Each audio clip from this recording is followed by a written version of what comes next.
Salam əziz şagirdlər, videoya xoş gəldiniz. Bugün danışacağıq biraz sizin verdiyiniz suallardan. Çox görürəm eyni sualları, ona görə istədim ümumiləşdirib bir videoda sizə cavab verim. Birinci, burada uşaqlar zonalar çıxıb, kiminsə xəbəri yoxdursa buradan paylaşıram. 13 aprel, 20 aprel və 27 aprel olaraq 3 hissəyə ayrılıb, burada öz rayon, şəhər axtarıb tapa bilərsiniz. Kimisə məlumat yoxsa dedim deyim. Telegram adresində linki də paylaşmışıq. Həm də DİM-in saytından istifadə edə bilərsiniz. Onu buradan göstərdik. Deməli, gələk burada uşaqlar nələrdən danışaq. Birinci növbədə zonalar arasındakı fərqdən danışacağam. Uşaqlar soruşur ki, müəllim, hansı zona çətindir, sevinəkmi, pis olaqmı görəsən? Birinci zonaya məsələn nə düşünün bu barədə? Uşaqlar, zonaların əslində heç bir fərqi olmamalıdır. Yəni, bütün şagirdlər 3 hissəyə ayrılır. Birinci zona, ikinci zona, üçüncü zona. Əgər bunun biri çətin, biri asan olsa, bu artıq ədalətli olmayacaq. Sadəcə vaxt probleminə görə ayırıblar belə. Yoxsa əgər vaxt olsa, yəni imtahan tarixləri normal, həm vaxt, həm məkan, indi orada başqa problemlər var yəqin ki, bir dənə imtahan olar. Hamısı, yəni bütün şagirdlər eyni gündə imtahan verər normalda, elə olmalıdır. Sadəcə indi müəyyən problemlər var yəqin ki, inşallah gələcəkdə bəlkə də bir zona oldu. Ona görə zonalar arasında fərq yoxdur. Bunu yaddan çıxarın ki, birinci zona çətin olar, ikinci zona asan olar, belə bir şey yoxdur. Ola bilərmi? Bəzən olur. Məsələn, keçən il ikinci zona biraz çətin idi. Ona görə ki, biraz səhv sual da var idi orada. Həm imtahanda səhv sual vardı, həm də biraz çətin idi. Hətta bir dəfə ondan suallar paylaşmışam. Ətraflı 10 dənə sual seçdim. Onu da çətin idi. Ətraflı deyildi hamısı, amma ətraflı kimi çətin suallar idi. Məsələn, 17 mart daha asan idi. Bir də axırıncı imtahan normal səviyyədə idi. Biraz belə dəyişiklik olur, amma çox yox. Yəni biri çox çətin, biri çox asan olmur. Müəyyən qədər fərqlər ola bilir. O da yəqin ki, başqa fənlərlə tənzimlənir. Yəni Azərbaycan dili daha asan olur, riyaziyyat biraz çətin və sair. Bunlar ola bilər. Ona görə yəni bunu soruşmağın bir mənası yoxdur ki, müəllim, sizcə hansı asandır? Hansı asan, hansı çətin yoxdur. Hamısı eyni olmalıdır. Biri çətin, biri asan olmamalıdır. Birinci bunu deyim. Ondan sonra soruşulan suallardan nə var başqa? İndi burada imtahan necə olur deyə soruşursunuzsa, məsələn, imtahan asanmı olar, çətinmi olar sualına mən necə cavab verim? Yəni asan kimə görə asan? Sənə görəmi asan, yoxsa mən nə bilim sənin riyaziyyat səviyyən hansı səviyyədədir? Sənə görə asan nə deməkdir? Mən nə deyə bilərəm sizə uşaqlar? Konkret olaraq çətinmi olar, asanmı olar? Hal-hazırda sizə göstərdiyim bu buraxılışlar ki var, 3 dənə buraxılış, keçən ilin buraxılışıdır və hər bir buraxılışın da yəni tərzi növbəti ildə dəyişməməlidir. Əgər yeni bir qayda yoxdursa, məsələn, keçənki imtahanla bu ilki imtahanlar eyni səviyyədə olmalıdır. Niyə dəyişsin keçən ildən bu ilə? Bəzən şagirdlər yazır ki, çox görürəm bunu. Müəllim deyirlər bir il asan olur, bir il çətin olur. Niyə elə bir şey olsun? Yəni bir də uşaqlar məntiqlə düşünün bu şeyləri. Heç bir fərqlilik olmamalıdır. Fərqlilik yoxdur. Nə zaman fərqlilik ola bilər? İmtahan sistemində bir dəyişiklik olarsa. Məsələn, deyək ki, ingilis dilində nəsə bir dəyişiklik oldu bu illərdə. İmtahanda o təsir eləyəcək. Amma riyaziyyatdan heç bir dəyişiklik yoxdur. Heç bir əlavə deməyiblər ki, məsələn, bu mövzu düşmürdü, artıq düşəcək. Belə bir şey yoxdur. Bir də hansı mövzular düşmür? Vektor silsilə düşməyəcək, kombinezon permutasiya düşməyəcək. Onu da deyim burdan. O da çox soruşulur. Görək başqa nə sualınız var? Hamısını fikirləşmişdim, deyəcəm video boyunca. Yəni belə, bunlar ümumi suallardır və hansı mövzunun düşüb düşməyəcəyini bilmək üçün DİM-in proqramı var. Yenə DİM-in saytında. DİM-in saytını bayaq göstərdim. dim.gov.az yazsaz elə girə bilərsiniz. O saytdan istifadə eləməyə çalışın. Orada 9-lar üçün də xüsusi bir bölmə var. Yəni girirsən orada 9-la bağlı bütün məlumatlar var. İstifadə edin saytdan. Yaxud DİM-in Telegram adresi var. Oradan istifadə edə bilərsiniz. Həm də mən də paylaşıram DİM-in paylaşdıqlarını uşaqlar görsün deyə. Belə, zonalar arasında yəni fərq olmur. Bunu soruşmayın artıq. Asandır yoxsa çətindir bilmir və bu il sizcə necə olar deyirsinizsə, mənim sizə konkret olaraq deyə biləcəyim budur ki, keçən ilə uyğun olmalıdır. Gəlin keçən ilin imtahanına baxaq görək imtahan sistemi necədir. İmtahan sistemi uşaqlar, məsələn bu suallar əzbər suallardır. 3 biraz çətin ola bilər. Məsələn bu asan sualdır, bu asan sualdır, bu asan sualdır. Fikir verin. Yenə asan sual, asan sual. Sadə məsələlər var burada. Bu biraz çətin sual sayıla bilər. Yenə burada adi bir məsələdir. Vuruqları ayırmadır. Yenə sadə bir məsələdir. Bunun izahı var bu arada kanalda. Ona görə ətraflı izah eləmirəm. Üçünün də izahı var. 7 aprel, 21 aprel və 17 mart. Üçünün də izahı var kanalda. Yazıb axtara bilərsiniz. Bu da sadə bir məsələdir. Bu biraz uşaqlara mürəkkəb gələ bilər. Bunları da ayrıca izah eləmişəm bir dəfədə. Çevrə aid maraqlı bir sual. Bu da biraz çətin sual sayıla bilər. Bunlar da asan suallardır. 20 də biraz çətin sual sayıla bilər. Bu 7 apreldə çətin dediyimiz imtahandır. Biraz həqiqətən də o birilərinə nisbətən çətin idi bu. Sonra 21 asan sualdır, 22 biraz çətin sualdır. 23 də mürəkkəb deyilə bilər, 24 səhv sualdır. 25 də biraz 25 də əməlli başlı mürəkkəbdir. Yəni belə, əsasən əvvəlki suallar asan, sonrakı suallar çətin suallardır. Ona görə də biz burada gəlin bunu nə oldu? Aha. Görünür mü görürsən buradan lövhəmiz? Toplantı, hə, görünür. Deməli burada uşaqlar. Dedi ki bizdə əsasən çətin suallar axırlarda olur. İtiraflı tipli suallarda 4 dənə sual var ki, əsasən onlar çətin olur. Bəzən də başqa çətin suallar da ola bilər aralarda. İndi bu 7 aprel biraz çətin imtahanı. Gələk 17 marta. Bu daha sadə bir imtahan. Fikir verin, Əbubəkov tap, bunu tap. Bu biraz mürəkkəb sayıla bilər. Bu çox da mürəkkəb sual deyil. Tam elədi soruşur. Vuruqlara, yəni ixtisar aparmaqla bağlı sadə bir sualdır. Sonra birləşmə kəsmə sadə sualdır. Üçbucaqla bağlı sadə sualdır. Diskriminantla tapırsan sadə. Məsələsi təkdir. Bu lap sadə sualdır. Bu yenə müxtəsər sadə sual. Vuruqlara ayırma. Çevrə aid sadə bir sual. Bu biraz çətin sayıla bilər.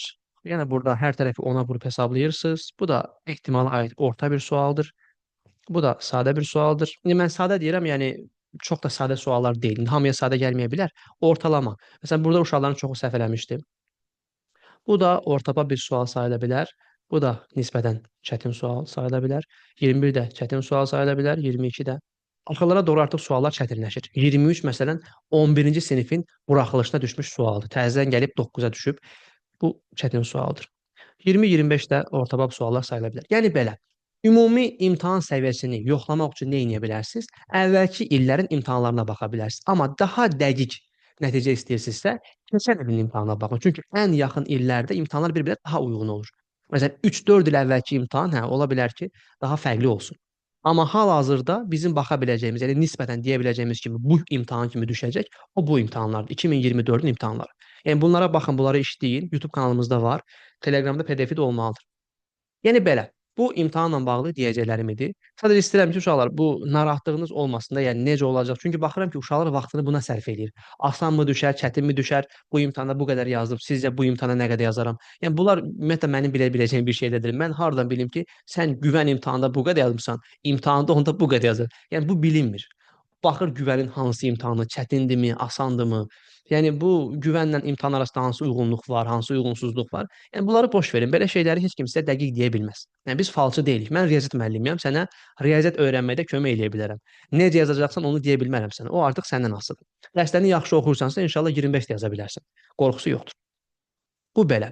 Deməli bundan sonra nə edəcəyik? Bir də burada son imtahana da baxaq uşaqlar. 21 aprel. Bu məsələn bəncə imtahan bu səviyyədə olsa daha yaxşıdır. Bu ən qəşəng imtahan idi. Sən burada sahə ilə bağlı oxşar suallardır. Vuruqlara ayırma. Biraz bu keyfiyyətsiz görünür. Üzrlü sayarsınız. Yenə burada təyin 2 bərabər kökü var. Diskriminantla bağlı. Sonra həndəsənin əsas anlayışları, bərabərsizlik, ehtimala aid maraqlı bir sual. Bu sadə suala oxşuyur. 2-yə 3-ə bölünmə, 6-ya bölünmə, yenə çoxluğa aid bir dənə sual. Çoxluğa aid həmişə bir dənə sual düşür. Məsələn, bu sadə sualdır. Bu vuruqlara ayırma ilə bağlı sadə sualdır. Qüvvətlərlə bağlı sadə sual. 45-ə bölünmə. Məsələn, 45-ə bölünmə çətin sual sayıla bilər uşaqlar üçün. 45-ə bölünmə uşaqlar ədədin həm 9-a, həm də 5-ə bölünməsi ilə əlaqəlidir. Əvvəl 5-ə bölünməni yoxlayırsan, B nə ola bilər? Ya 0 olar, ya 5 olar. Amma 9-a bölünmədə rəqəmlər cəmi 9-a bölünməlidir. Yəni düşünməyin ki, imtahan çox çətindir.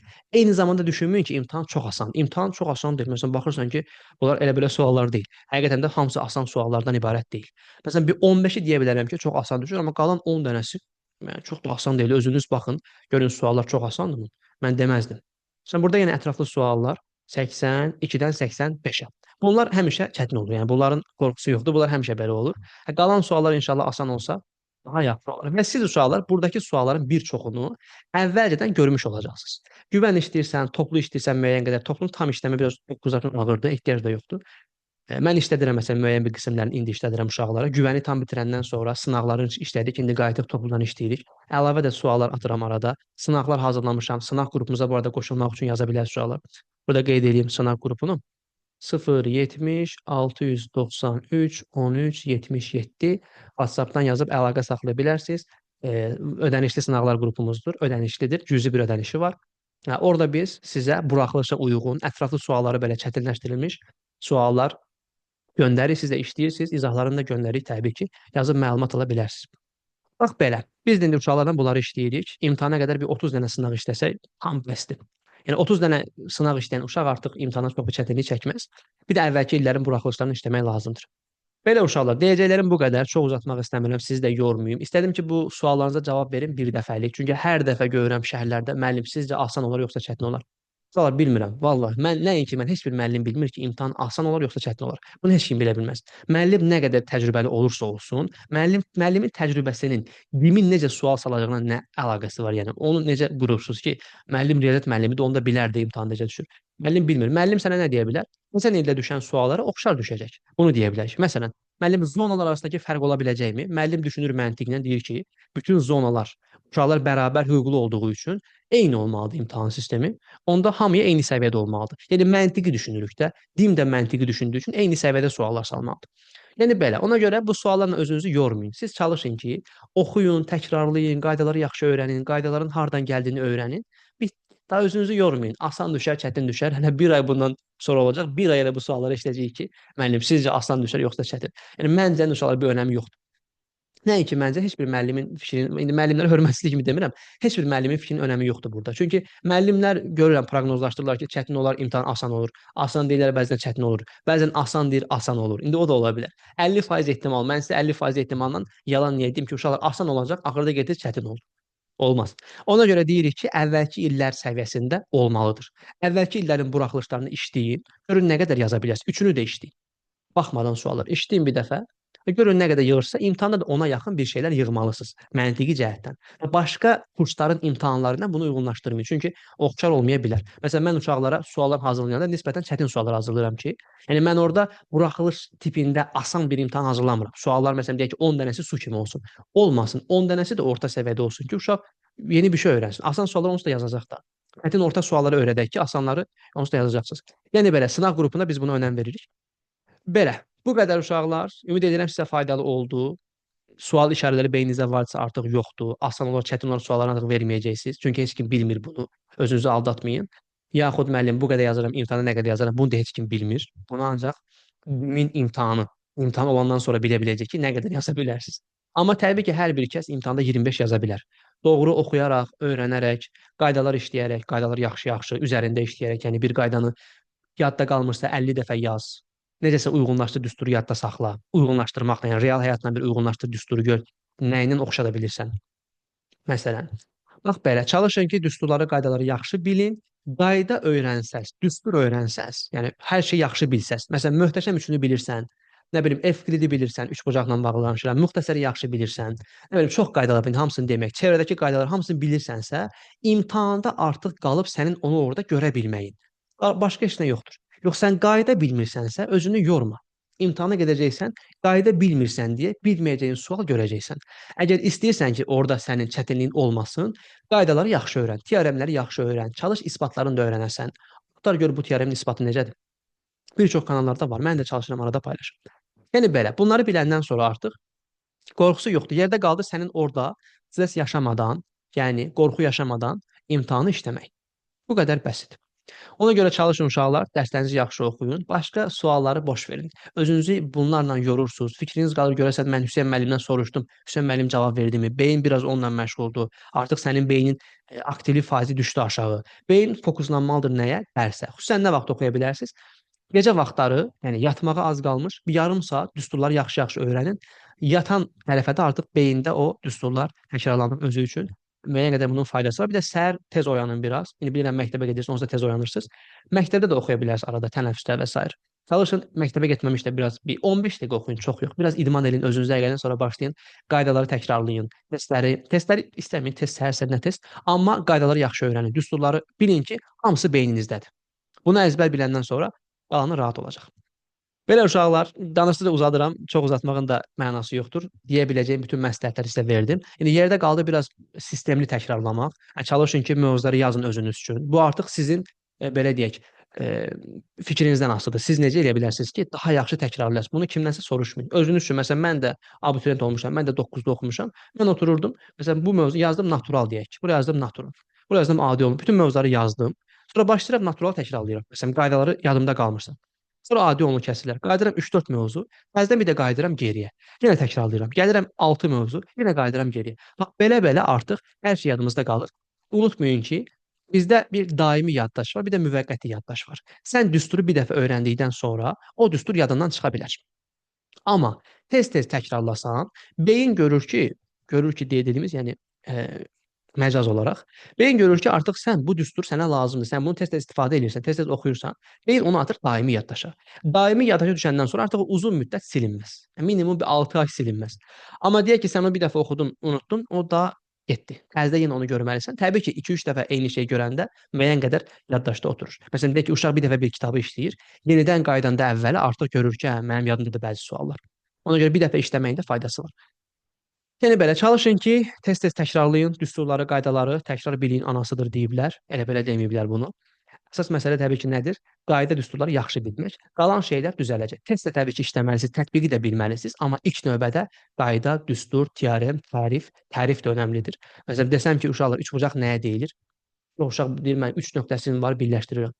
Yox. Üçü bir düz xətt üzərində olmayan 3 nöqtənin, deyək ki, hətta belə deyə bilərsiniz, daha belə elmi demək istəyirsən. Tutaq ki, bizə üçü bir düz xətt üzərində olmayan A, B, C nöqtələri verilmişdir. A, B, B, C və C, A parçalarının əmələ gətirdiyi fiqur, yəni birləşməsindən əmələ gələn fiqur üçbucaq adlanır. Tərif budur. 3 nöqtəsi var, 3 tərəfi var. Bunlar onun xassələridir. 3 tərəfi olur, 3 nöqtəsi, təpə nöqtəsi olur və s. Bu onun tərifidir. Tərif başqa şeydir. Yəni belə çalışın ki, biraz kitablarla, ümumiyyətlə qaydaları kitablardan öyrənin. Yaxşı bir kitab alın, qayda kitabı. Oradan tez-tez təkrarlayın, öyrənin. Yaxşı qayda kitabı, yaxşı test kitabından 100 dəfə daha yaxşıdır. Bunu yaddan çıxarmayın. Yəni sizin əgər qayda kitabınız daha çoxdursa, siz daha uğurlusunuz deməkdir. Bunu özü də mən demirəm, ustad bir müəllim deyir. Deyir, əgər test kitab sayın, qayda kitab sayından çoxdursa, uğursuzsan. Amma qayda kitab sayın, test kitab sayından daha çoxdursa, deməli sən uğurlu olacaqsan. Çünki sən əsas qaydaya fokuslanmalısan. Hətta deyir ki, əsas birinci oyunun qaydalarını öyrənməlisən, sonra oyunda artıq müxtəlif həmlələr eləyə bilərsən. Oyunun qaydası, məsələn, sən deyək ki, şahmat oynaya bilmirsən. Şahmatda mən necə uda bilərsən? Əvvəl şahmat oynamağı öyrən, ondan sonra necə daha yaxşı oynayaram, onu fikirləş. Elə deyilmi? Bir dəfə bir mövzunu işləyirsən, çox yadsan mövzuya. Deyək ki, üçbucaqlar. Heç bilmirsən bucaq nə, tərəf nə, öyrəndin hamısını. Bir dəfə işlədin, oturdu beyin. İkinci dəfə işləyəndə, üçüncü dəfə artıq sən başqa bir şeylər axtarırsan. Görüm, da bunu bildim də bunun həllini başqa cür necə həll eləyə bilərəm. Getdikcə nə olur? Artıq sənin baxış bucağın genişlənir. Genişlənməsi üçün baxış bucağını nə etməlisiniz? Daha çox işləməlisiniz, daha çox öyrənməlisiniz, oxumalısınız, təkrarlamalısınız. Da bütün gün YouTube-da sual verməli deyilsiniz. YouTube-da sual verərək heç nə öyrənmirsiniz. Və uşaqlar, son olaraq bir şey də deyim. Bu sual vermə mənim yaralı yerimdir. Çünki pis oluram uşaqlara görə. Çünki elə suallar verir ki, onun cavabının onun həyatında heç bir rolu yoxdur. Məsələn, deyək ki, soruşdunuz, müəllim, bu il imtahan necə oldu? Dedim ki, çətin olacaq. Nə dəyişdi həyatında? Nə edəcəksən çətin olsa? Heç nə müəllim, yenə davam edəcəm oxuma. Onda soruşma da. Necə olacaq? Asan olacaq. Nə edəcəksən? Yenə müəllim davam edəcəm. Və heç nə dəyişmirsə həyatında, niyə o sualı verirsən? Həyatında dəyişiklik edəcək bir şeyin sualını ver. Müəllim, məsələn, mən bu üçbucaq filan qaydanı başa düşmürəm. Bu qayda hardan gəlib? Müəllim bunu sənə desə, bunun sənə faydası var. Bunu soruş, bu əladır. Riyaziyyatla bağlı Azərbaycan dili, ingilis dilindən, fransız dilində, rus dilində nədirsə, onunla bağlı müəllimdən sual ver, sual sor, bir şey öyrən. Amma da müəllim imtahan necə olacaq? Müəllim olsa bunu bilmir. Bu qədər uşaqlar, çox uzatdım. Sınavlar qrupu barədə də məlumat verdim. Kim istəsə bizlə sınavlar qrupunda davam edə bilər. Sağ olun, özünüzə yaxşı baxın. Növbəti videolarda görüşərik.